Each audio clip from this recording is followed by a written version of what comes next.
పెద్ద మనిషి హయాం ఒక్కసారి చూడమని అడుగుతా ఉన్నా. ఇవాళ మనం రేషన్ షాపుకు పోతాం. ఒక్కసారి మీకు గుర్తుందా, ఇదే పెద్ద మనిషి చంద్రబాబు నాయుడు గారు ముఖ్యమంత్రి కాకమునుపు మనం రేషన్ షాపుకు పోతే రేషన్ షాపులో ఏమేమి దొరికేటివి? ఆ రోజుల్లో రేషన్ షాపుకు పోతే రేషన్ షాపులో మనకు బియ్యం దొరికేది, చక్కెర దొరికేది, కందిపప్పు దొరికేది, పామాయిల్ దొరికేది, గోధుమలు దొరికేటివి, పసుపు దొరికేటివి, ఉప్పు దొరికేటివి, చింతపండు దొరికేది, కిరోసిన్ దొరికేటివి. ఈ రోజు నేను అడుగుతా ఉన్నా, ఆ రోజుల్లో ఇవన్నీ కూడా నీట్గా ప్యాక్ చేసి తక్కువ ధరకు 185 రూపాయలకే నీట్గా ప్యాక్ చేసి మనందరికీ ఇచ్చేవాళ్ళు. ఈ రోజు నేను అడుగుతా ఉన్నా, ఈ రోజు మీరు రేషన్ షాపుకు పోతే మీకు బియ్యం తప్ప ఏమైనా ఇస్తా ఉన్నారో అని అడుగుతా ఉన్నాను మనందరినీ కూడా. నేను గట్టిగా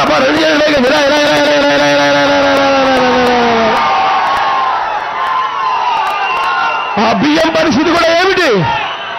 ఇంట్లో 6 మంది ఉంటే కనీసం 2 కన్నా 7 ముద్దలు పట్టడం లేదని కట్టి ఉందా లేదా అని అడుగుతా ఉన్నాను మనందరినీ కూడా. నేను బియ్యం కూడా మిగిలించుకునే దిక్కుమాలిన పరిస్థితి ఇవాళ ఈ రాష్ట్ర ప్రభుత్వంలో కనిపిస్తా ఉంది. ఆలోచన చేయమని అడుగుతా ఉన్నా.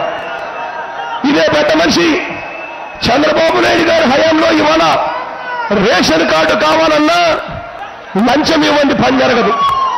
పెన్షన్ మంజూరుకు కావాలన్నా లంచం ఇవ్వండి పని జరగదు. పెన్షన్ పంపిణీ కావాలన్నా లంచం ఇవ్వండి పని జరగదు.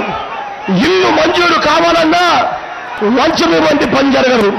ప్రతి గ్రామంలోనూ ఇవాళ జన్మభూమి కమిటీలు అని చెప్పి మాఫియాను తయారు చేశాడు ఈ పెద్ద మనిషి చంద్రబాబు నాయుడు గారు.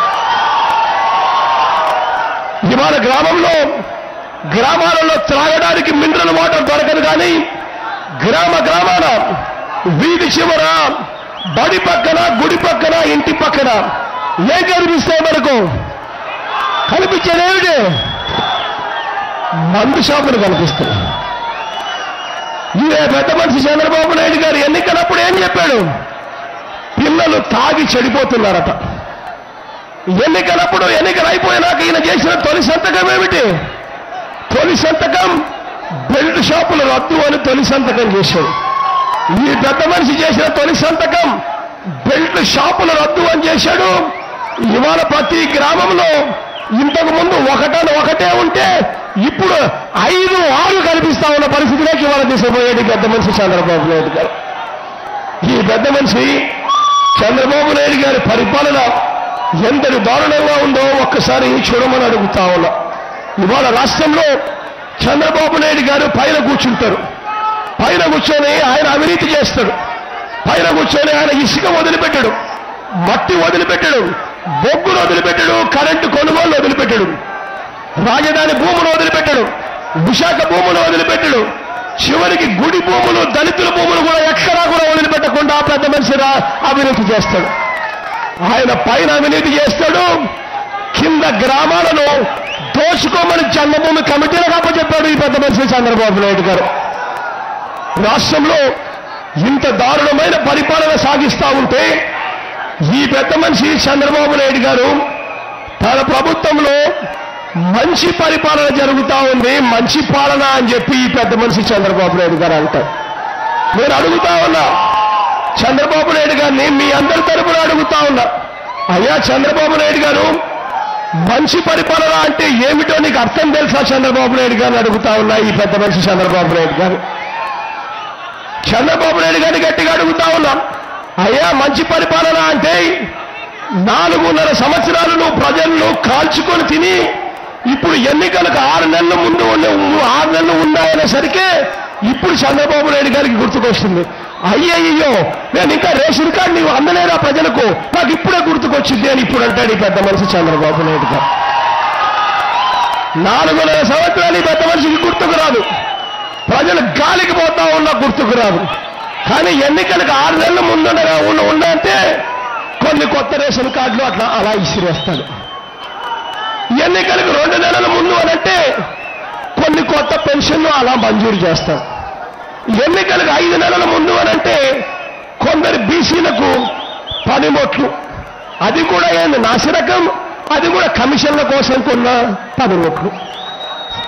ఎన్నికలకు కేవలం 3 నెలల ముందు కడపకు పోతాడు. కడపకు పోయి అక్కడ కూడా ఏమిటో తెలుసా, 4.5 సంవత్సరం పట్టించుకోడు. ఎన్నికలకు 3 నెలల ముందంటే కడపకు పోతాడు. పోయి కడపలో స్టీల్ ఫ్యాక్టరీకి శంకుస్థాపన అంటాడు ఈ పెద్ద మనిషి చంద్రబాబు నాయుడు. ఎన్నికలకు 4.5 సంవత్సరం పట్టించుకోలేదు ఈ పెద్ద మనిషి.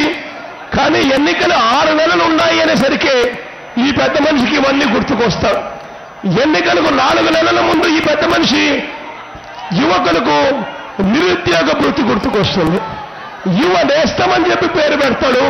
యువ మోసం చేస్తాడు ఈ పెద్ద మనిషి చంద్రబాబు నాయుడు. ఈరోజు పేపర్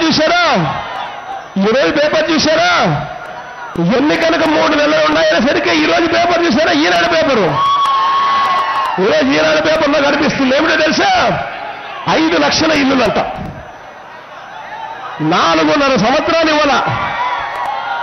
ఎన్నికలకు 3 నెలలు అనేసరికి ఈనాడు పేపర్ కథ 5 లక్షల ఇల్లులట. ఆ 5 లక్షల ఇల్లులు కూడా ఏమిటో తెలుసా, 5 లక్షల ఇల్లు కట్టించి ఇవ్వడట. ఆ 5 లక్షల ఇల్లులు మంజూరు చేస్తారట. జన్మభూమి కమిటీలు మంజూరు చేస్తాయట. మంజూరు చేస్తే పునాదులకు మాత్రమే శాంక్షన్ అట. ఆ తర్వాత ప్రాధాన్యత క్రమంలో మాత్రమే కడతారట. మంజూరైన వెంటనే ఇళ్ళకేమిటో తెలుసా, మంజూరైన వెంటనే ఇల్లు కట్టించి ఇవ్వకుండానే శాంక్షన్ లెటర్లకే టీడీపీ వాళ్ళు వచ్చి ఇంటి మీద స్టిక్కర్లు అతికిస్తారట. ఆ స్టిక్కర్లను మనం అతికించుకొని జై చంద్రబాబు జై చంద్రబాబు జై చంద్రబాబు అనాలి.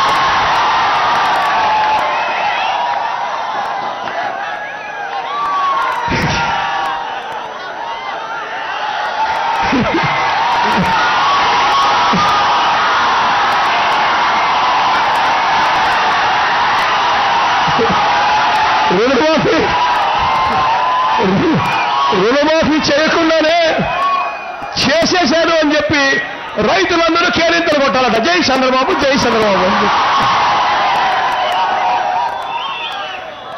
ఇవ్వాల్సిన వడ్డీ డబ్బులు రైతులను పూర్తిగా ఎగరగొట్టాడు.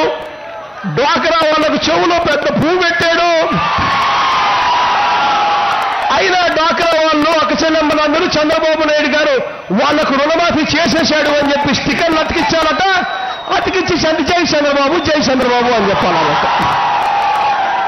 నిజంగా ఈ పెద్ద మనిషి హయాంలో ఇవాళ ఎంత దారుణమైన పాలన జరుగుతుందో ఒక్కసారి ఆలోచన చేయమని అడుగుతా ఉన్నా. 4 సంవత్సరాలు బీజేపీతో ఈ పెద్ద మనిషి కాపురం చేస్తాడు. 4 సంవత్సరాలు బీజేపీతో సంసారం చేసినప్పుడు ఈ పెద్ద మనిషికి ప్రత్యేక హోదా గుర్తుకు రాదు. గుర్తుకు రాకపోవడం ఏమంటారు తెలుసా, అసెంబ్లీలో ప్రత్యేక హోదా వచ్చినందువల్ల ఏం బాగుపడ్డాయి మిగతా రాష్ట్రాలు అంటాడు. ప్రత్యేక హోదాను ఎవరైనా అడిగితే జైల్లో పెట్టిస్తారంటాడు ఈ పెద్ద మనిషి చంద్రబాబు నాయుడు గారు. 4 సంవత్సరాలు బీజేపీతో సంసారం చేసినప్పుడు ప్రత్యేక హోదా గుర్తుకు రాలా. కానీ ఈ మనిషి 4 సంవత్సరాలు తానే ప్రత్యేక హోదా కోసం 4 ఏళ్లుగా తానే పాత్ర వేసి మళ్ళీ ఎన్నికలు సంవత్సరంలో ఉన్నాయనేసరికి తానే యూటర్న్ తీసుకుంటాడు. ప్రత్యేక హోదా మొదలుపెట్టేట్టుగా తానే బిల్డప్ ఇస్తాడు. చంద్రబాబు నాయుడు గారు తానే ప్రత్యేక హోదాకు తానే హీరో అన్నట్టుగా ఇవాళ ధర్మ పోరాట దీక్షలు అని చెప్పి ఆయన చేస్తా ఉంటే నిజంగా ఈ మనిషి అసలు మనిషి ఎలా అడుగుతా ఉన్నాను మీ అందరి తరఫున. వార్తావాణి న్యూస్ ఛానల్ ఎప్పటికప్పుడు రాజకీయ, సినీ విశేషాలు, స్పోర్ట్స్ మరియు సాంకేతిక పరమైన మరెన్నో విషయాలను మన ముందుకు తెస్తుంది. మరింత సమాచారం కొరకు వార్తావాణి న్యూస్ ఛానల్ ని సబ్స్క్రైబ్ చేయండి.